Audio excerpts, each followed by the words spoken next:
mu y'imikino na sport munyarwandakazi Salima Mukansanga ari mu basifuzi bazohagarikira imikino y'igikombe c'isi muri uno mwaka.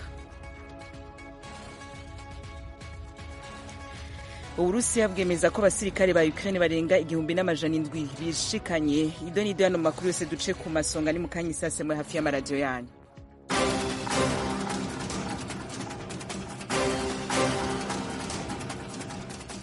Reka ariko tuyahere ku vy'umunyarwandakazi Salima Mukansanga yatoranijwe nk'umwe mu bazohagarikira inkino z'igikombe c'isi mu kwezi kwa 11 uno mwaka. Mugenzi wacu Thomas Kamirindi atubwira ibindi kuri no nkuru. Nubwa mbere mu mateka y'igikombe cy'isi cy'umupira w'amaguru mu rwego rw'abagabo FIFA itoranyije n'abasifuzi b'abagore bazaba ari 6 ku basifuzi 105 bose FIFA yatangaje. 3 muri bo Salima Mukansanga wo mu Rwanda, Stephanie Frappard wo mu Bufaransa na Yoshimi Yamashita wo mu Buyapani bazaba ari abasifuzi bo hagati mu kibuga, ni ukuvuga ko bazayobora imikino. Abandi bagore 3 bakomoka muri Brazil, Mexique na Leta Zunze Ubumwe za Amerika bo bazaba bari mu basifuzi bungirije bafasha abo mu kibuga hagati bo bari ku ruhande rwacyo. Mukansanga afite imyaka 33 y'amavuko, yabaye umugore wa mbere na mbere mu mateka wayoboye umukino mu gikombe cya Afurika cy'ibihugu mu rwego rw'abagabo cyakiniwe muri Kameruni guhera ku itariki ya 9 y'ukwa mbere kugera ku itariki ya 6 y'ukwa kabiri muri uyu mwaka w'2022. Thomas Kamirindi. Phineas Munyarugarama nawe yaronderwa n'ubutungane mpuzamakungu bumwagiriza ivyaha vya jenoside yapfiriye mu buhungiro. Phineas Munyarugarama yari afite ipeti rya Lieutenant Colonel mu ngabo zari z'igihugu kugera mu 1994. Icyari urukiko mpanabyaha rwashyiriweho u Rwanda TPR rwamushakishije kuva mu 2002 rumukekaho ibyaha bya jenoside n'ibyaha byibasiye inyokomuntu, cyane cyane Intarama n'Inyamata mu karere ka Bugesera, ariko ntiyigeze atabwa muri yombi. Mu itangazo yashyize ahagaragara, umushinjacyaha mukuru w'urwego rwasigariyeho TPR Serge Bramert avuga ko iperereza bakomeje gukora ryerekanye ko Munyarugarama yapfiriye ahitwa Kankwala muri Repubulika ya Demokarasi ya Kongo mu kwezi kwa kabiri 2022 azize urw'ikirago. Bramert yabitangaje nyuma y'andi makuru yatanze muri iyi minsi ku rupfu rwa Major Mpiranya Protais wari commandant w'umutwe w'abasirikare barindaga Perezida Juvenal Habyarimana kugera mu 1994. Mpiranya yaguye muri Zimbabwe nawe azize uburwayi. Hagezeho hirya no kwisi kw'indi migabane, Uburusiya bwemeza ko abasirikare ba Ukraine barenga 1,700 bamaze kwishikana mu maboko yabwo. N'ubu turacari kumwe na mugenzi wacu Thomas Kamirindi. Aba basirikare bari bamaze igihe bagotewe mu ruganda rw'ibyuma rwa Azovstal mu mujyi w'icyambu cya Mariupol mu burasirazuba bwa Ukraine. Minisiteri y'ingabo y'Uburusiya yatangaje ko 1,730 bashyize intwaro hasi baritanga. Komite mpuzamahanga ya Croix Rouge CICR ivuga ko ari imfungwa z'intambara, nk'uko amasezerano mpuzamahanga yo mu 1949 ayiha ububasha bwo kubakurikirana. Uburusiya bwarayemereye itangira kubabarura no kwandika imyirondoro nk'amazina yabo, itariki y'amavuko na bene wabo ba hafi. CICR bisobanura ko bene aya makuru azayifasha nyine kuzakurikirana aba basirikare no kuzajya imenyesha imiryango yabo amakuru yabo. Naho leta ya Ukraine itangaza ko ifite umugambi wo kubagurana n'abasirikare b'Abarusiya bafatiwe ku rugamba Uburusiya niburamuka bubyemeye. President wa Leta Zunze Ubumwe za Amerika Joe Biden yahagurutse Washington DC uno munsi agiye mu rugendo rwe rwa mbere muri Aziya, azogendera Korea y'Epfo n'Ubuyapani. Ikimujanye n'iki Gatoma? I Seoul, President Biden azagirana inama ejo kuwa 5 na mugenzi we wa Korea y'Epfo Yoon Suk Yeol uzaba amaze iminsi 10 gusa ku butegetsi. Mu byo bazaganiraho, Korea ya ruguru iri ku murongo wa mbere kubera intwaro za kirimbuzi irimo igerageza muri iki gihe n'icyorezo cya COVID-19 kirimo kiyiyogoza. Umukuru wa Leta Zunze Ubumwe za Amerika azava i Seoul ajye i Tokyo, aho azagirana inama ku cyumweru n'abandi bayobozi bahuriye mu cyo bita Quad. Abo ni ba minisitiri b'intebe b'Ubuyapani, Ubuhinde na Australia. Kuri uyu wa Australia ariko izina rye rizamenyekana nyuma y'amatora azaba kuwa gatandatu, agomba gukiranura minisitiri w'intebe ucyuye igihe Scott Morrison n'uwo bapiganwa Anthony Albanese. Quad igamije guhangana n'Ubushinwa mu karere k'isi kitwa Indo-Pacifica no gukora ku buryo imihanda n'imiyoboro yo mu nyanja iba urujya n'uruza nta ntambamyi.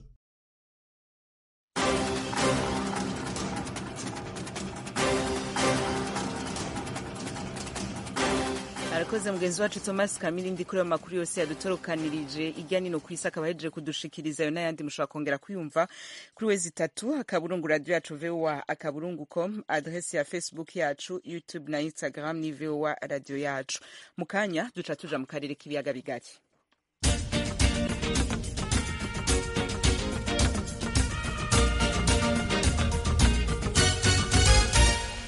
Tuyahera ku y'imigenderanire hagati y'ibihugu. Abagwizatunga baturuka mu bihugu bigize umuryango wa Buraya bagiye kuzana imitahe yabo mu Burundi. Uwo muryango nawo ibice 85% vy'amafaranga uhu Burundi uyashe mu gisata co kunganisha ibitsina no guteza imbere abakenyezi.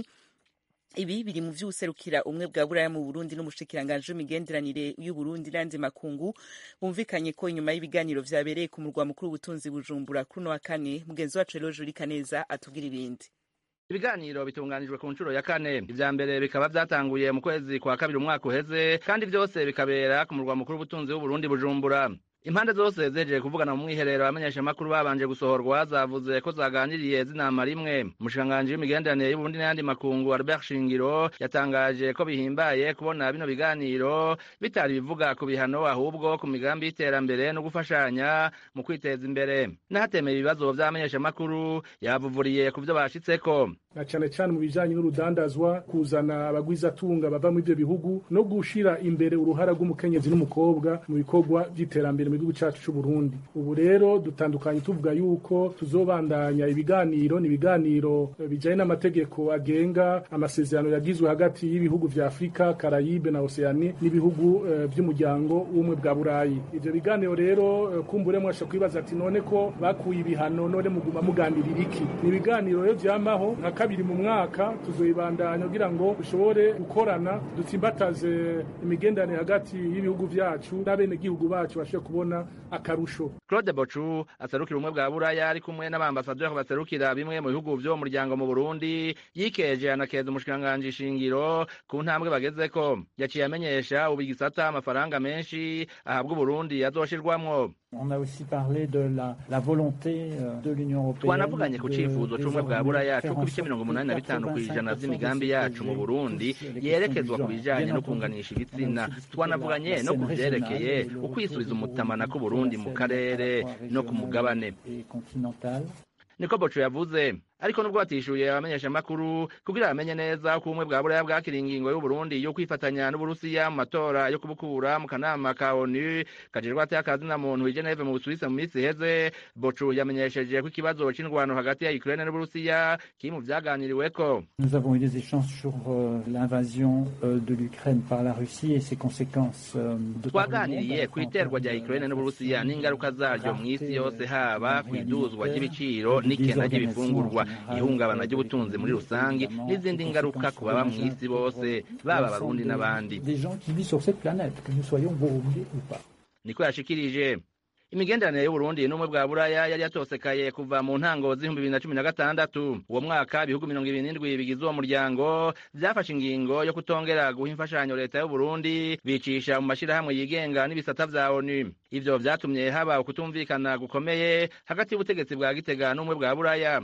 Ku ntwaro ya nyakwigendera President Pierre Nkurunziza inshuro zitoharurwa, leta n'amashirahamwe yo hagati mu gihugu baratunganije imyiyerekano yo kwiyamiriza umwe bwa Buraya, babwagiriza gushaka gukomeza guha impigi abashatse guhirika ubutegetsi mu kwa gatanu 2015 no kurondera gusenyura inzego zitorewe n'abanyagihugu. Umwe bwa Buraya bwavuga ko icemezo bwafashe catewe n'ihonyangwa ry'agatekazi na muntu yibonekeje mu gihe hari imyiyerekano yo kwiyamiriza ikindi kiringo ca nyakwigendera Nkurunziza cateye impari uwo mwaka nyene. Bwemeje ko batavuga rumwe n'ubutegetsi bahohotewe n'inzego z'umutekano zari zijejwe kubakingira.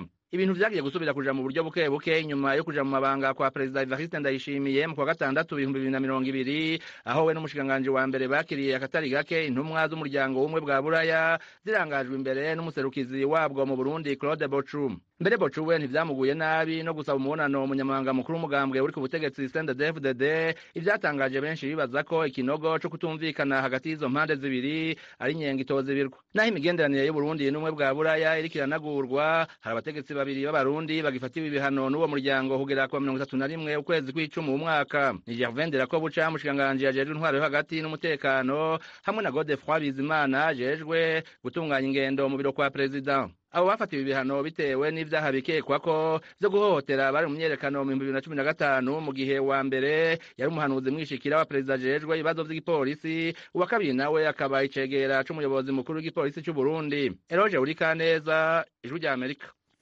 Eloge Urikaneza. Abagwizatunga baturuka mu gihugu c'Ubufaransa bifuza kuzana imitahe yabo mu Rwanda no mu karere ka Afrika y'ubuseruko. Kuno wa kane abagwizatunga bahuye n'abakorera mu Rwanda kugira ngo baganire ingene bokora hamwe ku nyungu z'ibihugu vyompi. Ino nkuru ni mugenzi wacu Pierre Claver niyo nkuru i Kigali mu Rwanda yayidukurikiraniye. Abagwizatunga baturuka mu gihugu c'Ubufaransa bemeza ko mu Rwanda n'akarere k'ubuseruko bwa Afrika hakiri ibisata vyinshi vyo gushiramwo imitahe haba mu rudandazwa canke gushinga amahinguriro. Ibi babishikirije aho bari kumwe n'abagwizatunga b'Abanyarwanda kuri uyu wa kane mu nama yo kurabira hamwe ingene bokorana mu kwagura imipaka y'ubucuruzi. Umushikiranganji w'ubudandaje n'amahinguriro mu Rwanda Beata Habyarimana yabakiriye yababwiye ibisata bikuru bikuru boshiramwo imitahe. Hari sekta zitandukanye bifuje gukoreramo, hari y'ubuhinzi no gutunganya iva mu buhinzi ariyo agroprocessing, hari byanye n'ingufu energy, harimo ndetse no kuba bashyiramo amashanyarazi akoresha izuba atangirika, hari byanye na business banashobora gukora mu byanye n'ubuganga, yaba gutunganya ibitaro cyangwa se ibikoresho byo kwa muganga ubyo bishobora kuba byakoreshwa. Hari abaje batandukanye bagira ngo aho bashora imari bakorana na Rwanda Finance, abakora na Social Security RSSB, ariko by'umwihariko navuga ko kuva aho tugenda tuzamura imikoranire y'ubucuruzi n'iki gihugu cy'Ubufaransa hamaje kuza amatsinda atandukanye azareba aho babasha gukorana n'abikorera bo mu Rwanda. Icyo tubasaba kenshi ni ugufatanya n'Abanyarwanda mu gutangiza iyo mishinga yabo, nk'uko natwe twatangiye tujyayo urujya n'uruza rw'abikorera mu Bufaransa no mu Rwanda. Mu kwezi kwa gatanu umwaka uheze umukuru w'igihugu c'Ubufaransa Emmanuel Macron yaragendeye u Rwanda yemera uruhare igihugu ciwe cagize mu itegurwa n'ishigwa mu ngiro ry'umugambi w'ihonyabwoko ryahitanye abatutsi barenga 1 miliyoni mu mwaka w'1994. Ubuserukira Ubufaransa mu Rwanda Ambasaderi Antoine Anfray yabwiye Ijwi rya Amerika ko kuva ico gihe imigenderanire yifashe neza, ndetse ko arico gituma abagwizatunga b'Abafaransa bifuza gukorera mu Rwanda. Il y a aussi un contexte politique qui est favorable, hein. Vous savez qu'il y a notre président. Ati byose bifise imizi muri politike. Murazi ko umukuru w'igihugu w'Ubufaransa Emmanuel Macron aherutse gusubira gutorwa, yari umutima menyo akemera gusubiza hamwe n'u Rwanda n'uruhara rw'Ubufaransa muri jenoside yakorewe abatutsi rukemegwa, akanagendera iki gihugu agasaba imbabazi, gutyo umubano ugasubira kuba mwiza. Vyumvikana ko n'ibindi bisata bibwirizwa gukurikira iyo nzira nk'urudandazwa, amahinguriro n'ibindi. Bisigura kandi ko tudashaka gusubira mu vyabaye kera, ahubwo ko twifuza gutera imbere. Kandi no mu by'ubutungane ntitwicaye, kuko murazi ko nk'ubu hariho umwe mu bakekwa ko ihonyabwoko Rora Bucibaruta yahoze atwara prefecture ya Gikongoro ubu ari imbere y'ubutungane mu Bufaransa, n'abandi bazokurikiranwa en France. Donc on continue à travailler sur ce plan-là. Iri huriro ry'abagwizatunga b'Abanyarwanda n'Abafaransa ryateguwe n'urugaga w'abikorera utwabo mu Bufaransa no mu Rwanda, ndetse n'inzego za leta zitaho urudandazwa mpuzamakungu muri ivyo bihugu. Ludovic Prevost, umuyobozi w'urugaga w'Abafaransa mu karere ka Afrika y'ubuseruko Business France, yemeje ko intumbero ari ugukorera mu karere kose biciye mu Rwanda. L'objectif de cette mission, c'est effectivement ati intumbero y'izi ngendo zacu ni ukugira bamwe bamenyane n'abagwizatunga muri aka karere, abandi babona ibisata buzanamwo imitahe, abandi nabo bakorane n'amahinguriro ahari haba mu Rwanda canke mu karere k'ubuseruko bwa Afrika. twashatse ko mu Rwanda tuhagira icicaro gikomeye kuko leta irorohereza abagwizatunga bazanye imitahe kandi hari byinshi byo gukora mu rudandazwa n'amahinguriro nko mu vyerekeye amagara y'abantu, amazi, ubutare, amasoko ntanganguvu, inyubako n'ibindi, gutyo akarere kose tukajemwo. En même temps qu'ils sont ceux du secteur privé français.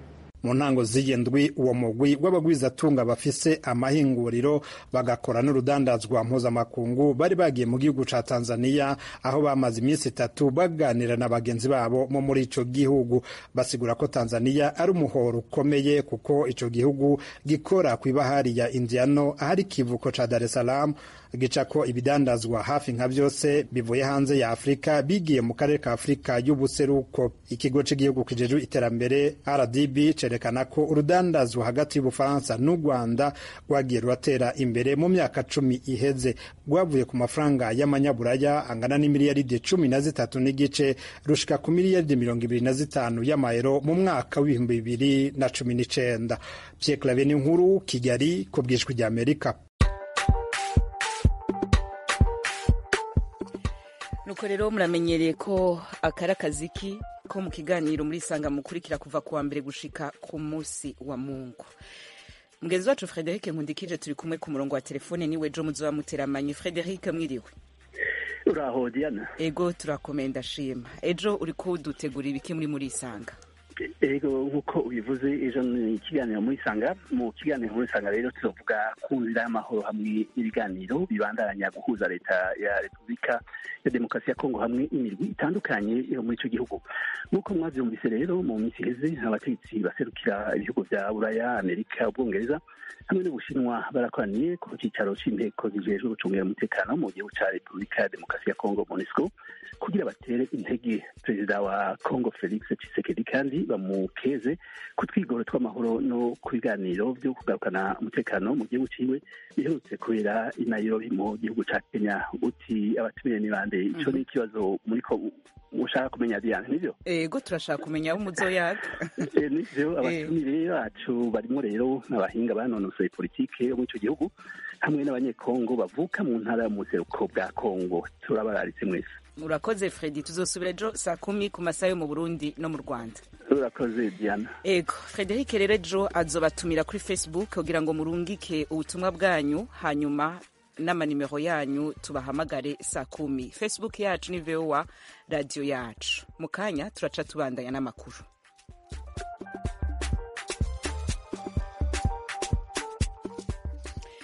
Igice ca kabiri cano makuru yacu n'ubundi turabandaniriza mu karere k'ibiyaga bigari. Ikigo kijeje gukora ubushakashatsi n'isesangura kuri politike za leta mu Rwanda cemeza ko hagati y'umwaka w'ibihumbi 2020 na 2021 ikiza ca COVID-19 cagize ingaruka zikomeye ku butunzi bw'abanyagihugu ba mu gihugu c'u Rwanda.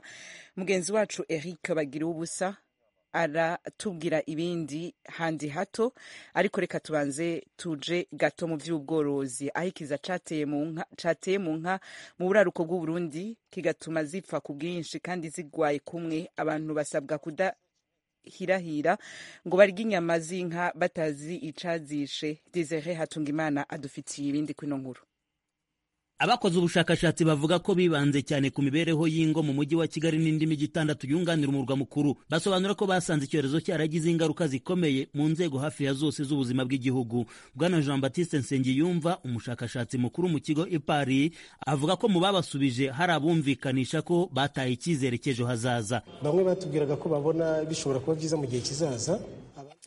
Muradutunga murumvise ko twari tugiye mu vy'inka, ariko inkuru ya Eric Bagiruwubusa nubwo twari tubona itarashika yamaze gushika. Ni ikigo kijeje gukora ubushakashatsi n'isesangura kuri politike za leta mu Rwanda cemeza ko hagati y'umwaka wa 2020 na 2021 ikiza ca COVID-19 cagize ingaruka zikomeye mu butunzi bw'abanyagihugu ba muri ico gihugu. Eric Bagiruwubusa. Abakoze ubushakashatsi bavuga ko bibanze cyane ku mibereho y'ingo mu mujyi wa Kigali n'indi mijyi 6 yunganira umurwa mukuru. Basobanura ko basanze icyorezo cyaragize ingaruka zikomeye mu nzego hafi ya zose z'ubuzima bw'igihugu. Bwana Jean Baptiste Nsengiyumva, umushakashatsi mukuru mu kigo IPARI, avuga ko mu babasubije hari abumvikanisha ko bataye icyizere cy'ejo hazaza. Bamwe batubwiraga ko babona bishobora kuba byiza mu gihe kizaza, abandi ugasanga basa n'abataye icyizere bavuga bati turabona ntacyo COVID izahinduraho. kuko bakomeza kubona lockdown bakabona variant zindi za covid zigenda ziza, ukabareba muri rusange ukabona basa n'abatagifite icyizere ko hari igihe bizajya mu mutuzo cyangwa se no mu bihe byari bisanzwe. Yewe hari n'abavuga ko batazi uko ejo hazaba hameze bitewe n'uko kwiheba no gutakaza icyizere. Uyu mushakashatsi akomeza avuga ko ab'icyorezo cya COVID-19 bigaragara ko cyarushijeho gushegesha ari abikorera utwabo mu rwego rw'ubucuruzi. Imijyi ikora ku mipaka, aho abaturage bakora ubucuruzi bwambukiranya imipaka, yarushijeho kugorwa, na cyane ko yagiye ishyirirwaho ingamba zihariye zo kukirinda. Dukora ubushakashatsi twagiye tureba n'uburyo imijyi yagiye yibasirwa bitandukanye n'indi mijyi, aho twasanze cyane cyane nk'umujyi wa Rusizi n'umujyi wa Rubavu mu bijyanye cyane na income, amafaranga abantu binjiza mu muryango yaragabanutse cyane kuruta indi mijyi cyangwa n'utundi turere. Madamu Eugenie Kayitesi ukuriye ikigo cy'ubushakashatsi n'isesengura kuri gahunda za leta asanga ari ngombwa ko hajyaho gahunda zigera no ku bakora ibibinjiriza mu buryo buciriritse. Ubushakashatsi bwatweretse ko habayeho ingaruka za covid cyane ku mago. Muri icyo gihe abantu babuze akazi, muri icyo gihe bizinesi zarafunze. Turavuga rero noneho gahunda za leta zikomeze zigere hasi, zirebe ba bantu koko bagizeho izo ngaruka, bakomeze, kuko covid ntirarangira, turacyarimo kandi nubwo tari muri lockdown business nyinshi zagizweho ingaruka. Mu bihe bitandukanye mu biganiro twabagejejeho ku ngaruka z'iki cyorezo byumvikanaga ko gisa naho ntaho kitageze. Aha twaganiraga n'umuturage ucururiza mu isoko rya Huye mu majyepfo y'u Rwanda. Wese amaso ntaguha, ibibanza birera, nta bantu bagihari, abantu barahombye, nawe rebere nta mukiri urimo, no gushyira rero mu mashifti nabyo byagize ingaruka ku bantu, igishoro barahombye, ahubwo ni mu dutabare. Uvuze ibyo bintu hari abo bishobora guhita bitera ubwoba? Nta bwoba, ni igihugu cyose cyangwa n'isi yose nta cyorezo kitagezeho. Mu bukungu bwarahungabanya ahantu hose, nta muntu utabibona, nta muntu utabizi. No mu burengerazuba naho hashyizweho ingamba zihariye, amarira yakunze kumvikana ku babeshejweho n'ubucuruzi. Uyu ukora ubucuruzi bw'inyama bwambukiranya umupaka wa Bukavu yabwiraga Ijwi rya Amerika ko bwazambye. Abakongomani bakiza twabagaga nk'inka 100-120 zikanarangira, ariko ubu 20 ntizijya zishira. Tubaga nka 40 tukaboreza nka 20 cyangwa 15 tugasigana 5 Kamembe, izo 5 ntizishire, nizo 20 twohereje amafaranga ntituyabone, mbega twahuye n'igihombo giteye ubwoba. Kuri ibi bibazo guverinoma y'u Rwanda igatangaza ko bizagenda bikemuka ihereye ku kigega nzahurabukungu yamaze gushyiraho. Mu cyiciro cya mbere yari yashyizemo miliyoni 100 z'amadolari, mu gihe mu cyiciro cya kabiri naho hazaba harimo miliyoni 250 z'amadolari, ni ukuvuga saga miliyari 250 mu mafaranga y'amanyarwanda. Byatangajwe na Bwana Edouard Ngirente, umukuru wa guverinoma. Ndagira ngo nshimangire ko guverinoma irimo gukora ibishoboka byose kugira ngo ubukungu bw'u Rwanda n'ubw'Abanyarwanda bwe guhungabana cyane, nubwo tuzi ko hari ibibera ku isi tudafiteho control, ariko hano imbere mu gihugu dukora ibishoboye kugira ngo abaturage bacu tudahungabana cyane. Ubushakashatsi bwa IPAR bwakozwe ku ngo zisaga 2,000 bushingiye cyane ku byiciro by'ubudehe buri wese abarirwamo. Abagera kuri 89% bemeje ko covid yabibasiye batera ubukene bukabije. Abaryaga ari uko bagize icyo bakora cyinjiza amafaranga yagabanutse kuri 60%, ni mu gihe abatakaje imirimo bo babarirwa kuri 50%. N'ubushakashatsi bateganya gukora mu gihe cy'imyaka 3. Icyakora imibare itangwa n'ubutegetsi yo ikomeza kwemeza ko ubukungu bw'u Rwanda mu mwaka ushize 2021 bwazamutse ku gipimo cy'10.9% kandi bwitezweho kuzamuka kuri 6% muri uyu mwaka. Bagira ubusa, Ijwi rya Amerika, i Kigali. Eric Bagira ubusa, urakoze. Ya nkuru rero nanemeye mu kanya ya Desire Hatungimana igaruka ku kiza cateye mu nka mu buraruko bw'u Burundi. Ico kiza gituma inka zipfa ku bwinshi kandi zigwara kumwe. Abantu basabwa kudahirahira ngo barye inyama z'inka batazi icazishe. Desire Hatungimana, duga ku muriri. Izo nka zifatwa ziva amaraso mu zuru, zigashuha cyane, bikanka ko zirya, zigacika intege, n'amaganga yazo akaza asa nk'ayavanze n'amaraso, nk'uko bene ibitungwa babivuga. Iyo zifashwe ntiziteba gupfa kuko atamuti abajejwe ibitungwa bafise baziha, biturutse ko ivyo bimenyetso bataramenya ingwara zose bitera. Kuri uno wa gatatu, umuyobozi mukuru w'ubworozi mu bushikiranganji bw'uburimyi n'ubworozi, Nkurunziza Serge, yarishikiye mu ntara ya Ngozi kugira arabe uko ico kiza cifashe. Yamenyesheje ko abahinga bamaze kubona mu bipimo bafashe ingwara imwe yitwa amakore brucellose bovine mu rurimi rw'igifaransa, ariko ko ibipimo bikibandanya kugira bamenye neza izo ngwara n'ingene bozivura. Kuraraba amakore, ibimenyetso vyayo ahanini yoyo ntavyo vy'uko igitungwa kiva umuntu ahanini uhura birimwo. Vyumvikana rero yuko hariho ikindi cabiteye, ari navyo dushobora kurondera cyane kuko hari ingwara nyinshi uhura zihuriye ku ico kimenyetso. Nico gituma rero bisaba ubuhinga bwimbitse kugira ngo dutange neza icatumye vy'ukuri cateye iyo ngwara mwaka karere. Ivyo vyashikirijwe n'umuyobozi mukuru w'ubworozi. Aborozi vyarabahumurije kuko ibitungwa vyabo vyariko birabaho nako. Barafise n'ivyo basaba abajeje ubworozi mu Burundi. Aba ni bamwe mu borozi bo mu ntara ya Ngozi baganiriye n'Ijwi ry'Amerika.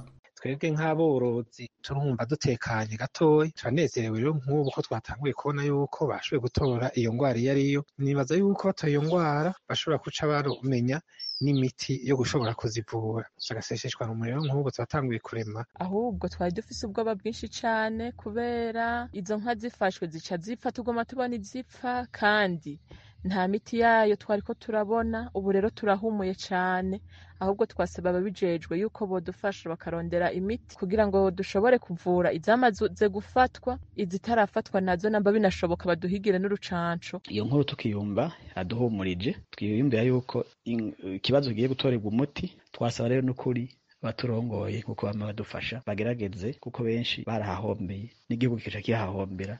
Urabona ko abahora badandaza inyama, abadandaza inka barabatanga amakori, maze amakori nayo agafasha igihugu. Uwo muyobozi mukuru ajejwe ubworozi mu bushikiranganje bw'uburimyi n'ubworozi asaba ashimitse abanyagihugu baba mu turere turimwo iyo ngwara kutarya inyama z'inka no kunywa amata y'inka zamaze kwandura. Aranasaba kandi abajejwe amagara y'ibitungwa mu makomine kwama bagavye inka yose ipfuye ko boca bihutira kuyihamba bagira ko bapompa naho bayihamvye. Nuko hariho abashobora kwikika mu kiza bakabona igitunga kigwaye bagaca bakibaga. Ivyo rero ni bibi cane. Umuntu akiriye atazi neza icacishe yuko ashobora kugira ibibazo vy'amagara. Kira noneho mw'ico gihe ivyo bica bituma iyo ngwara ikwiragira irya nino, kuko hariho wayigikozeko mu kukibaga, hariho utwaye inyama, hariho uwuciye impande araba. Vyumvikana wowe wese ko aca agenda atwaye umugera mu kandi gace katari bwafate canke mw'iraro ryiwe. Mu kurindira ko haboneka inyisho ku bipimo vyose vyafashwe mu ntara ya Ngozi, babaye barafunga isoko y'inka yo mu Vyegwa kandi bikaba bibujijwe kubaga inka. Desire Hatungimana, Kigali, Ijwi ry'Amerika.